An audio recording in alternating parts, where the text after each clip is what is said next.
welcome to the Emotional Balance Sheet Podcast, your guide to help you manage life, money, and multiples. Each episode, host Paul Fenner, Tama Capital's president and founder, and the proud parent of 4 amazing children, including 1 set of triplets, will provide insights on successfully sustaining an active lifestyle, career, and family through comprehensive wealth management strategies, financial education, and lifestyle planning, specific to parents raising twins, triplets, and more. Learn more, subscribe to the show, or connect with Paul at tamacapital.com. This podcast is for informational purposes only and should not be relied upon for investment decisions. Clients of TAMA may retain positions in the securities discussed in this podcast. Have you reached a point where you want to sleep in a different room because you can no longer physically sleep in the same bed as your spouse or partner? Full disclosure, my wife and I had reached this point where sleep loss was negatively impacting both of us. This is where internationally recognized sleep expert Dr. Wendy Troxel comes into play. Wendy is a senior behavioral and social scientist at the RAND Corporation and holds adjunct faculty positions at the University of Pittsburgh and the University of Utah. A licensed clinical psychologist and certified behavioral sleep medicine specialist, she is passionate about helping people get the sleep they need to perform at their best and live life to its fullest. Sleep or lack thereof has ramifications throughout our lives, with our personal relationships and financial decisions. When people are not rested or at their best, they don't make sound personal or financial decisions. Sleep is this critically important health behavior, and it happens to be the one health behavior that couples regularly engage in together. Please enjoy my conversation with Dr. Wendy Troxel. Well, Dr. Wendy Troxel, welcome to the Emotional Balance Sheet Podcast. Thanks for having me. It's really a pleasure to be here with you. Well, I am super excited to have you on because we're going to get into your background on sleep and the book that you wrote, sharing the covers, Every Couple's Guide to Better Sleep, because as we were talking about before I hit record, this has been near and dear to not only my heart, but my wife, Teresa's, because we've been struggling with this for over, I'd say, a year and a half at least, and finally have been getting some relief based on her going to our dentist and having a special oral device, if you will, that has like shut down her snoring like overnight. And she was she was just telling me the other day, she's like, I'm so glad that you kept on me about this because I know it's had to improve your sleep because it's definitely improved mine. So I feel pretty lucky. I mean, it's wonderful. It's actually, one of the reasons why I focus on sleep in the context of couples, which is, our partners are really powerful sources of health motivation.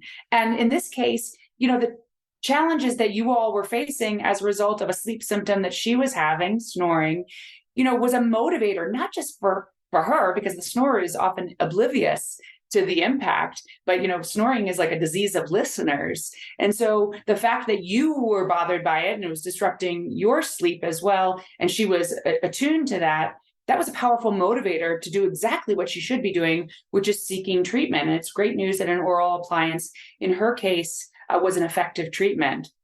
Yeah. And the one thing I didn't want to have happen, and I can't wait for you to talk about this, is I didn't want to lead to a sleep divorce, which would ultimately lead to a real divorce.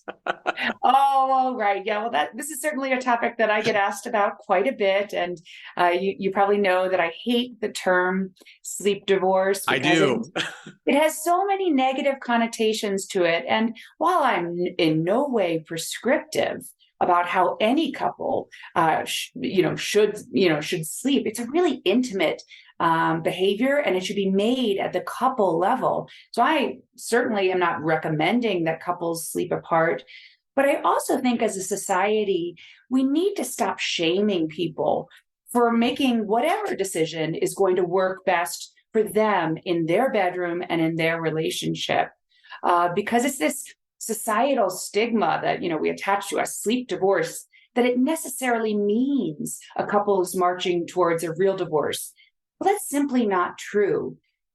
there is not a one size fits all sleeping strategy for all couples. And couples have to negotiate lots of different things. Maybe one is a shift worker. Maybe one thrashes about in bed or has some other sleep disorder, which really can't be easily rectified, for instance, with a oral appliance or some other treatment. For them, I think we really need to be sort of give them some grace and give people the opportunity to make the decision that's going to allow both them and their partner to get the best sleep they can get. Because what we do know from science is that when we get better sleep, when we get the sleep we need and of good quality, we're better partners. So that's really where the priority should lay. Yeah, and I couldn't agree with you more because good, bad, or indifferent, I was probably the partner that was really shaming my own wife into getting this done. But you make a really good point, because now we've kind of overcome that situation. The next one is there are days where we get up at very different times, and those days, like where one of us has to get up earlier than the other, it really affects one another. So, but before we get into the details, which we've jumped into right away, which is great, I want to back up, because this is why I love having psychologists or behavioral scientists like yourself on the show, because you bring such a depth of something specific that touches, a lot of people. And with the work that I do as a financial advisor, people still often ask me, like, well, why do you have these types of people on the show? I love listening to it, but it's like, it has nothing to do with financial planning. I'm like, it has everything to do with financial planning, especially with what you do, Wendy, because if you're not sleeping at night, you're definitely not making good personal decisions or financial decisions. Yeah. Well, and I mean, isn't it wise to look at this as the whole holistic picture? And as a financial advisor, I mean, what are we saving for? What are we planning our investments for?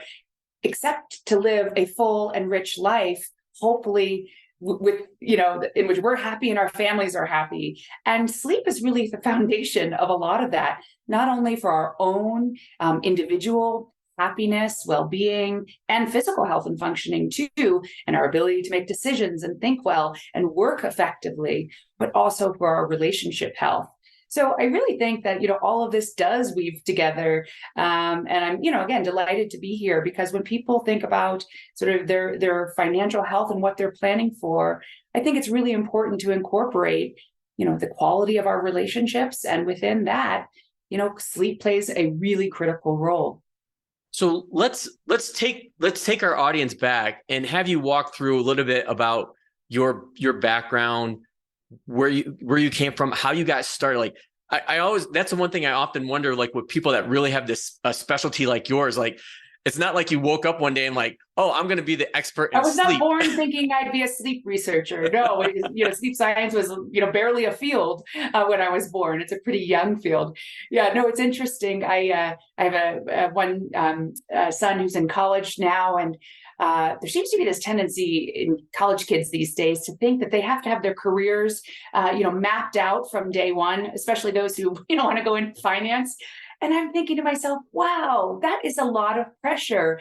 And, my road to my career and many of the other successful people I know took some very circuitous paths. So personally, the way I arrived in the world of sleep was via a degree, a PhD in clinical psychology. And I always have been interested in why our closest relationships matter for our physical health as well as our mental health.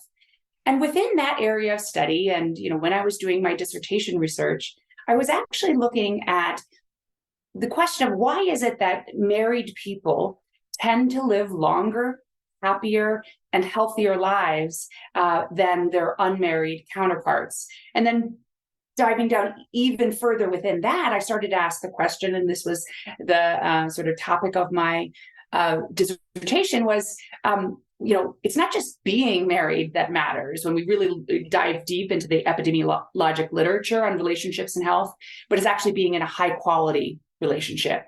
So particularly for women who are in a high quality marriage, are, for instance, at lower risk of developing heart disease and dying from heart disease.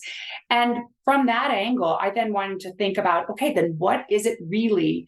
What are the pathways that are explaining why healthy relationships are indeed health protective, or why unhealthy relationships, whether they be high in conflict or high in anxiety and angst, why they might actually confer greater risk for downstream health outcomes. And that's really where I arrived at sleep, because sleep, this was 20 years ago when I was doing my dissertation, was emerging as this really critical health behavior. That's when we first started to get all this epidemiologic data showing that, for instance, short sleep duration could predict a mortality as well as a number of different disease outcomes like hypertension, diabetes, et cetera.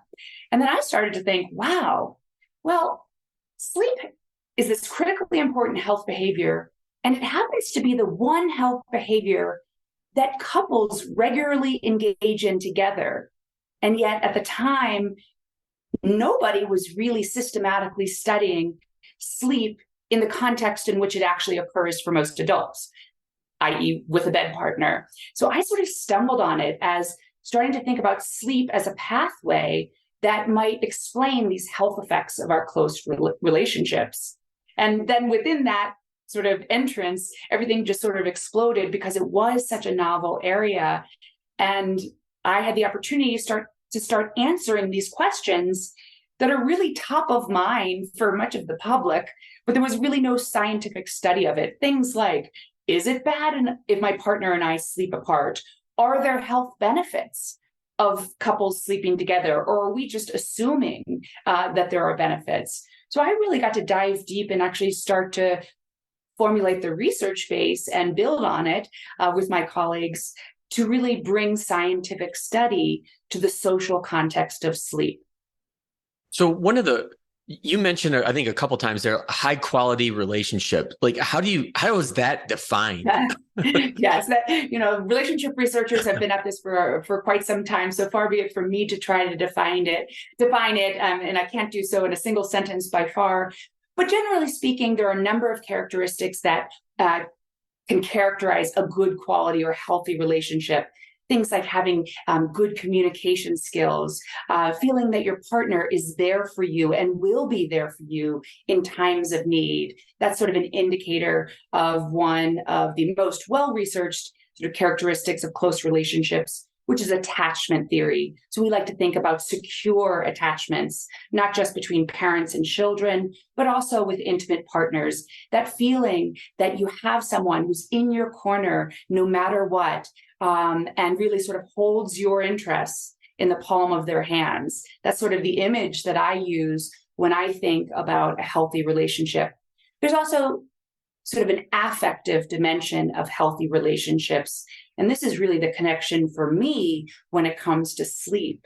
Some relationships make us feel safe and secure, for instance, because we know our partner really has our best interests in mind. They're the ones that we can go to when we, are suffering or in pain, and they'll really take care of us and protect our interests. And again, that idea of protecting us when we're most vulnerable, that's that idea of a safe and secure attachment. Whereas on the other hand, there are some relationships, and we all probably are aware of some, marriages or other marital-like relationships where the partners actually don't have each other's back, or there's actually a lot of worry whether your partner is actually going to be there for you in times of need. So that relationship could be characterized by a lot of anxiety and vigilance. Maybe there's a lot of conflict, or, at the extreme end, aggression, verbal or physical. So if you think of these opposing affective states in which relationships operate, on the one hand, you have some relationships that promote a sense of safety and security and well-being, and others that promote vigilance and anxiety. Well, that actually really matters quite a bit for sleep, because sleep at its core is a highly vulnerable state. Just think about it. You're lying down, semi-conscious, your eyes are closed. in our evolutionary past, that's a really vulnerable state to be in. And we're hardwired, that sort of, vulnerability does not just go away, even though we're not, sleeping, on the prairie anymore, vulnerable to, other, at least animal predators in the environment. So that hardwiring that the nighttime in particular is vulnerable, that's really important. So how do we as human beings create a sense of safety and security during this vulnerable period, which is nighttime when we're asleep? Well, one of the primary ways is through our relationships, because human beings are social beings. So particularly in these high quality relationships that make you feel safe and secure, that actually is not only good for your health and well-being, but as we've seen from some science, is also good for your sleep. That's really interesting. I would have never made that connection, but just listening to you lay that all out, it sounds like it totally makes sense. And to me, like when listening to walk us through that, it just, in my mind, highlights how much more sleep is important. So if you go back to your early work when you first started getting into this field, were there anything that like really prompted like the mainstream, if you will, for this awareness of how much sleep is important? Because like nowadays you got all these gizmos that you can track your sleep and whether you're in REM or non-REM or whatnot. And I think there's a lot more out there today for people to read and research than there was probably 15, 20 years ago. Yeah, well, it's really the culmination of, now several decades of really rigorous scientific evidence from, a number of, researchers and research labs across the world that have produced this really compelling and consistent evidence demonstrating just how vitally important sleep is for virtually every biological, physiological system. Name something, whether it be the cardiovascular system. We know quite conclusively that sleep loss and poor quality sleep, and here I'm talking about on a chronic basis, not the occasional bad night of sleep, but sleep loss and poor quality sleep chronically significantly increases your risk for heart disease, diabetes, and stroke. So much so that the American Heart Association has added sleep to its list of 8 modifiable risk factors to prevent the onset of heart disease. So that's alongside sort of really well-known risk factors like, don't smoke if you don't want to get heart disease, or maintain your weight or use blood pressure medication. Sleep is on that same list along with those other risk factors. When it comes to our mental health, study after study clearly shows that sleep problems are not only a symptom of virtually every known mental health problem there is, but sleep problems can also predict the subsequent onset of later mental health problems, including some of the really big issues that plague our society today, like depression, substance use, and suicide, right? So again, across systems, if we look at athletic performance or sort of our muscular system, it's no accident that nowadays virtually every elite athlete in every sport and professional sports teams around the world all are engaging people like me who are sleep experts to consult, with the team or with the individual to optimize their sleep, because there's such conclusive evidence that sleep can give you that critical competitive edge in performance as well. So again, name the system, sleep matters. And that's really, so it's really this sort of blossoming and blowing up of the research that has really led to this awareness. And now the fact that, sleep is a, multi-billion-dollar industry as well, that, sleep, which was previously really neglected, is now really at the forefront of the conversation. And now sort of what I'm bringing to it as well is this idea that, yes, there are these individual consequences of sleep loss, but we also need to now move beyond thinking that sleep is this isolated individual behavior completely void of the social context in which it occurs. Because we all live in social environments where whether we share a bed with a partner, or sort of the neighborhoods in which we live. All these factors in terms of the broader social structures as well also contribute to the quality of our sleep. So that's really sort of where my research is, moving even further beyond the couple and into these broader social environments as well. Well, just listening to you talk about the athletes, I'm going to have to make sure that my two girls listen to this because they're both competitive swimmers. And I have swimmers too. And their coach is always pounding the table. The best thing that you can do is get enough sleep. And it's still a real struggle on the home front to do that. Yeah, I have a beef with some swim coaches, and actually had to have a little sit down with my children's swim coaches in high school because I would give a lecture to the team happily on his invite about sleep, and then he's calling them to the morning practices at 5 a.m. And I said, terrible. What? It ain't going to happen. Sorry, I can't do it. And, quality training over quantity. And some coaches really still, need some pushing on that. I realize it's sometimes hard with pool time or, rink time for the hockey players, but I really had to put my foot down personally on that one. I felt like a hypocrite. If I were to let my kids be so sleep deprived for their athletic training, knowing that it could actually compromise their functioning, I couldn't do it. And luckily the coach, was willing to deal with me.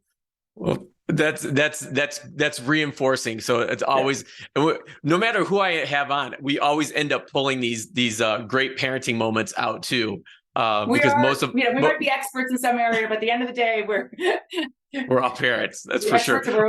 One last data kind of wonky question before I want to pivot and really talk about your book and your focus on what you were just talking about is it's not just, and sleep's not just an individual, it's a team sport, if you will. Yeah. But my question on data, where does the data come from? Like, how do you actually get the data that you put together for your research projects, your papers?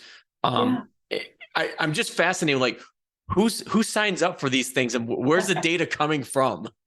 That's a great question.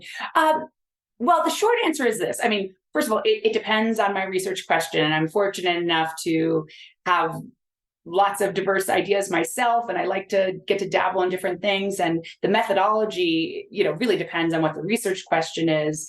And I also have great collaborations that get me to do different things.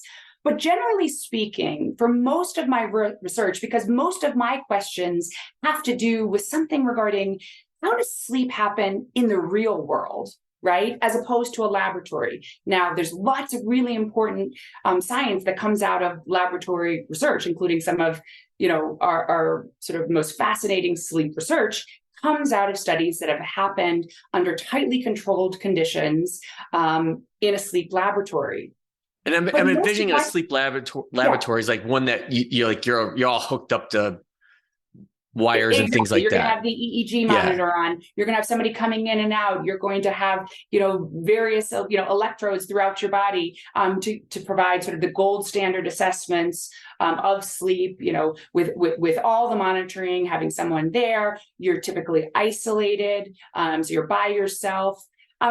And from my perspective, again, most of the questions I'm asking are like, again, how does sleep operate in the wild, in the real world? Mm-hmm. And so the methodologies I typically use, are ambulatory in some way. I use lots of, research grade sleep tracking devices. Sometimes I do use that sort of gold standard technology, but that we can actually use in people's homes, because I care less about how you sleep on one night in the laboratory versus how you habitually sleep, perhaps with your partner or not, or perhaps how does the characteristics of your neighborhood impact your habitual sleep quality. So these are the sort of, devices that can be, given to participants that they can use as they sleep in their real world environments. That's usually the types of methodologies that I gravitate to. I also am really interested in characteristics of, their social lives. So we might do some daily, sort of electronic diaries, for instance, where we have people record, various things, for instance, about their interactions with their partner that day. Did you have a conflict? How severe was it? Did you feel supported? Did you trust your partner? And, in the populations I've studied really have varied from sort of normal, healthy civilian couples. I have a real interest in sleep in military populations and how sleep can be a risk factor, not only for poor health outcomes in service members themselves, but also for their partners, particularly post-deployment. So I've recruited military couples who, in which one partner has recently returned, for instance, from Iraq or Afghanistan. This is a number of years ago, following those wars. And then I have studies of populations that have specific sleep disorders like sleep apnea or snoring, where we're trying to develop treatments to enhance the sort of treatment response of the individual with a sleep disorder, but also recognizing that the partner who is, sleeping with someone, who has sleep apnea, their sleep is also affected. So how can we also improve their sleep? And then I have other studies that look at, again, larger sort of social factors, like what does it mean to live in poverty or in high crime areas? How does that impact your sleep? So again, I'm using devices and measurements that can capture the environment and one's sleep in a habitual framework. I believe I've either heard in maybe it was one of your TED Talks, or I know maybe one of your papers, where you're a big fan of maintaining a sleep log.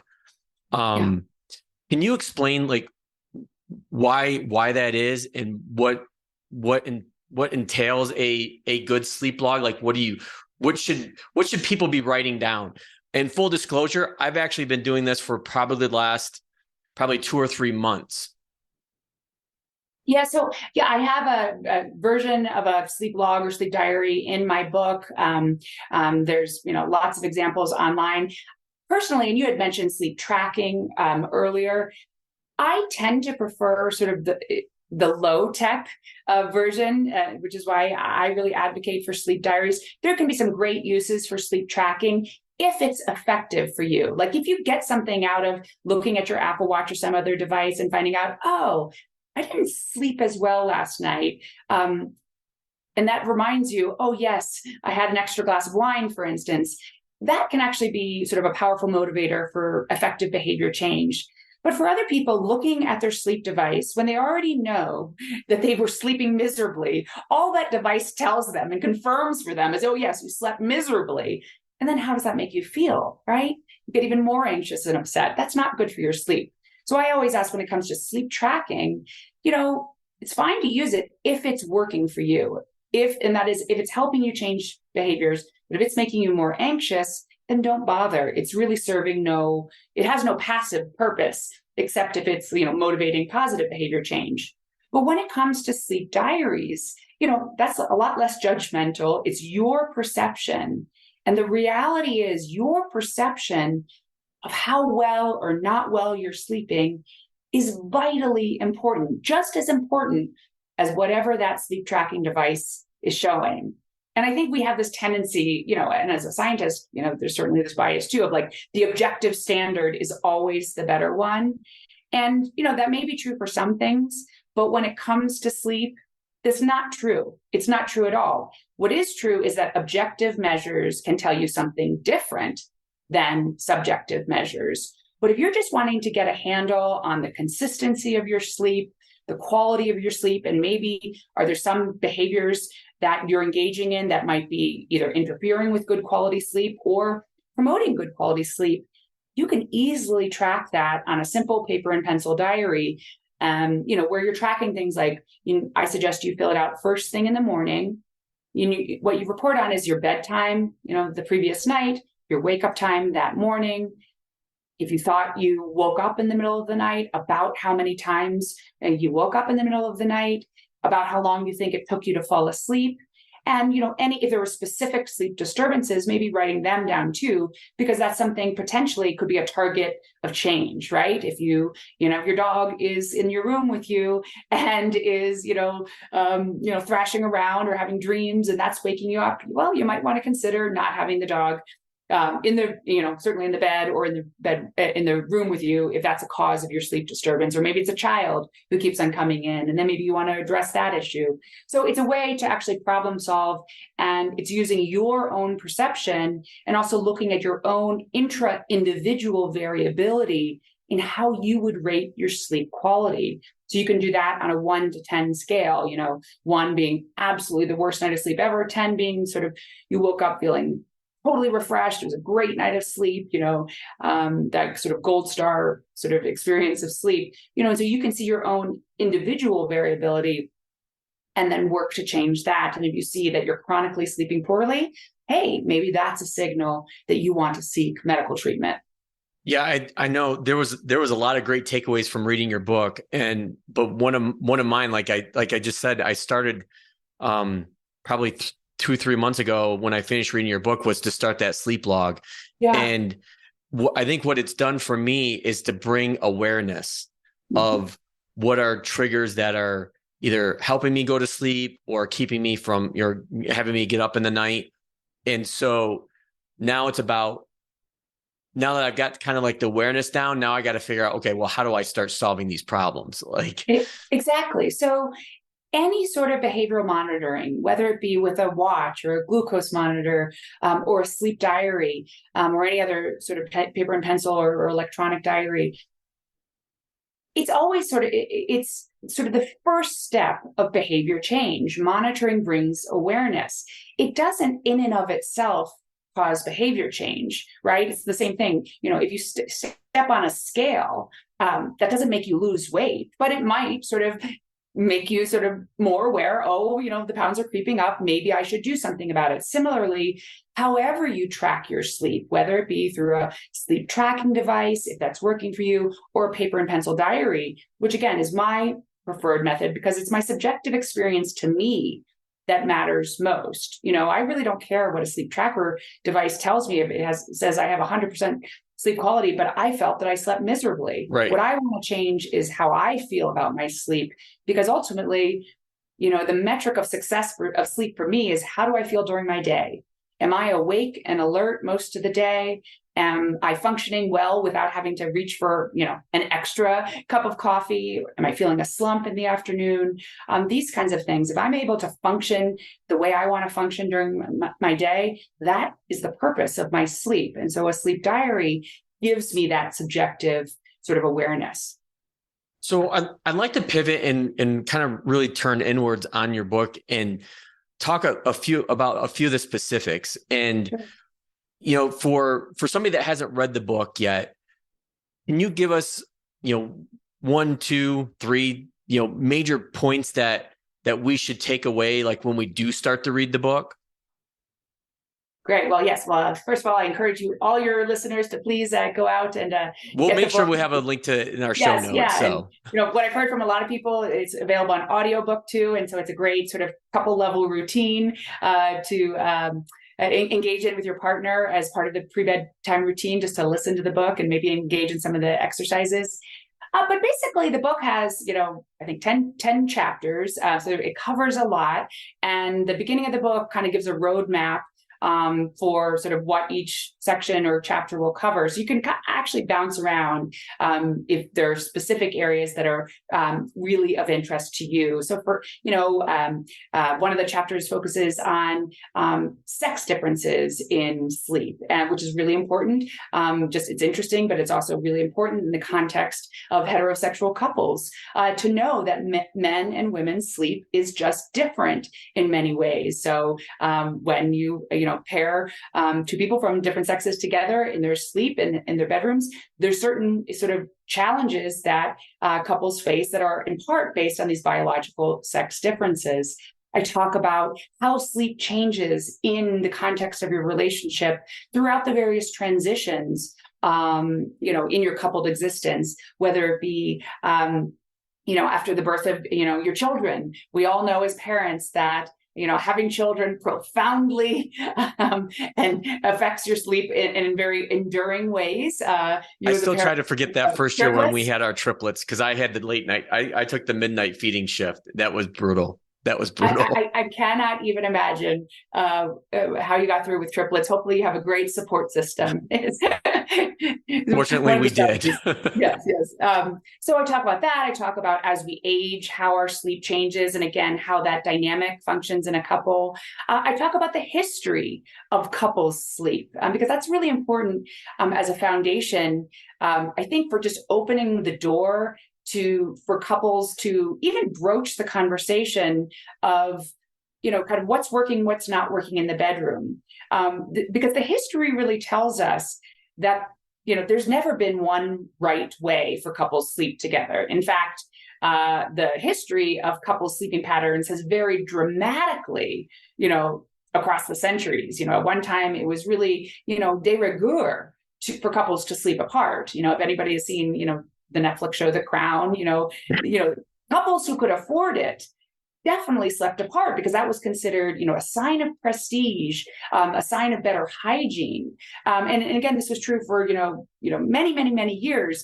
There were other times in further back in history where it wasn't the marital bed per se, but a communal bed, because the bed was really the most expensive piece of furniture in a household, say in the medieval times. And then we had, the 1950s, where we have these examples of couples, including, couples on TV who, like the I Love Lucy show, where that was a real life, a married couple in real life and also on screen, and they had, these separate twin beds. So there are these images and there were these trends that have sort of vacillated over the years. And, then sort of after the 1960s, that's really where we started to attach this strong meaning and stigma to the marital bed that, all couples have to sleep together, else that means something terrible about your relationship. So I try to kind of unpack that history so we can be sort of aware of these sort of societal norms and prescriptions, and then allow couples to start just having the open and honest conversations about what's working and what's not working in the bedroom. Because certainly, sleeping apart is not the solution for all or even most couples.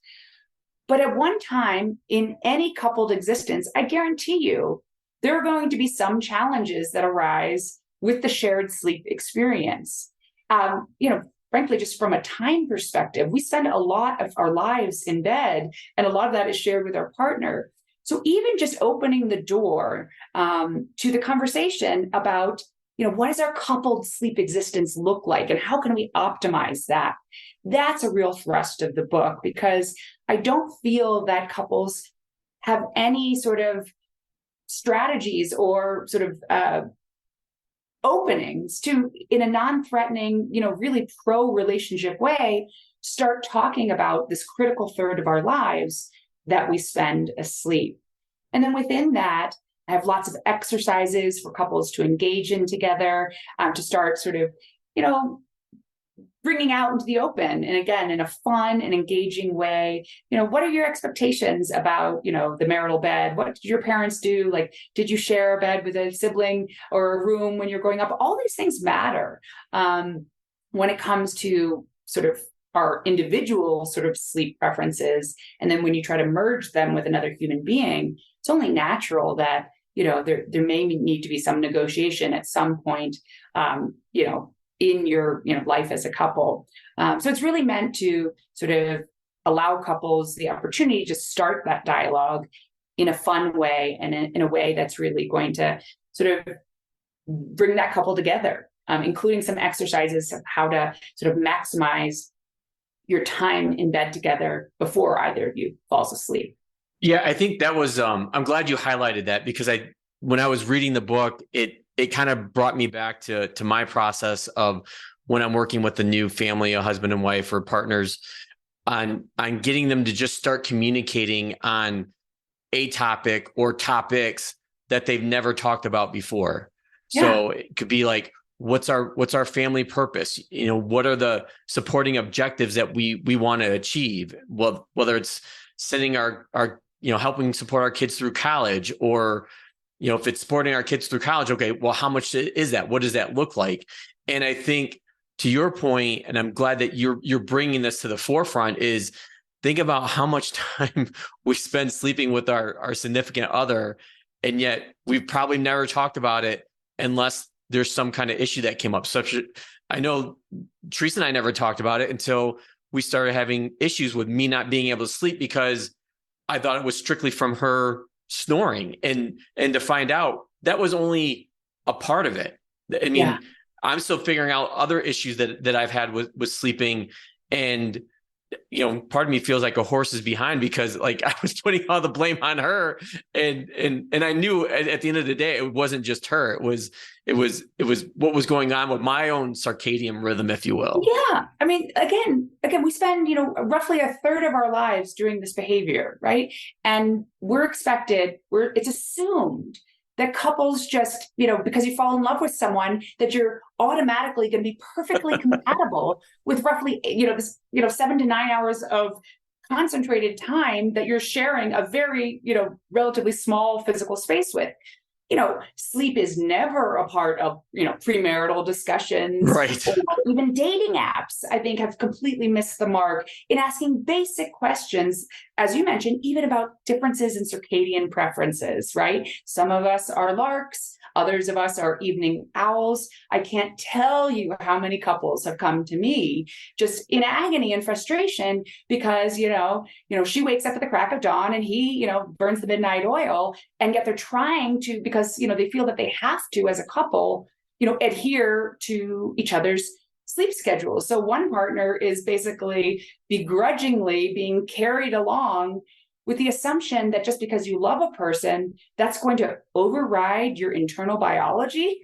It just doesn't work. So what happens? That night owl gets in bed with the, morning lark at a time that's far too early for him.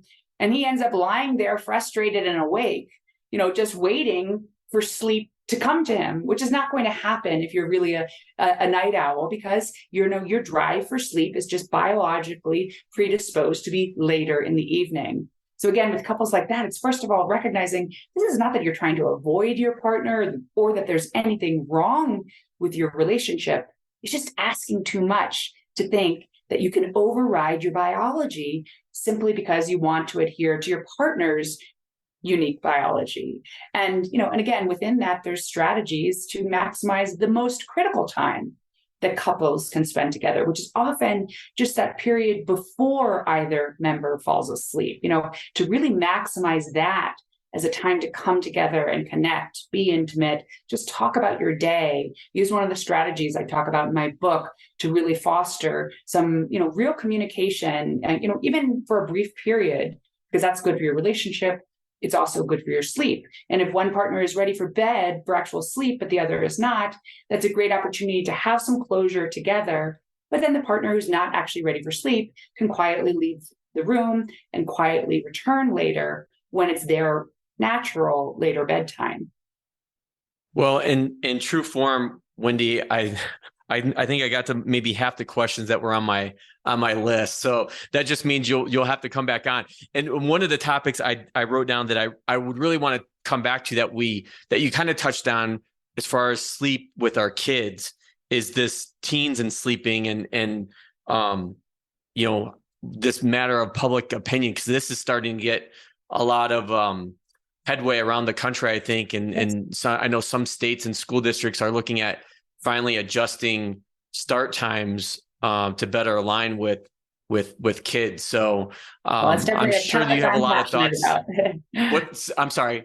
Yeah, no, it's a topic I'm passionate about. I have a TED talk on the issue of adolescent sleep and the conflict with early school start times. And as you mentioned, it is becoming a very hot policy issue, but both at the local level in individual school districts, but even at the state level. And what's really exciting, just in the past week, the second state, this time Florida, just passed a law that will mandate healthy school start times in the state of Florida. Now, Florida is second to California, who previously passed this law. So if ever there was a nonpartisan issue that's really just about putting the health and needs of students first, and looking to the science, the evidence is conclusive and clear that our current school start times, which tend to be 8 a.m. or earlier for teenagers, is far too early and really is causing damage. And so later school start times are really what's recommended. And it's exciting to see now 2 states mandate these changes. Yeah, so that, like I said, I think that's probably a topic we could spend another hour on. So that just means Certainly you'll have to could. come back. But I'm glad that you mentioned that, because we'll also link. You have 2 fabulous TED Talks that we'll link to as well. And again, your book is Sharing the Covers: Every Couple's Guide to Better Sleep. We'll link to that as well. And for our listeners that want to continue to follow your work, Wendy, is the best place to send them to your website?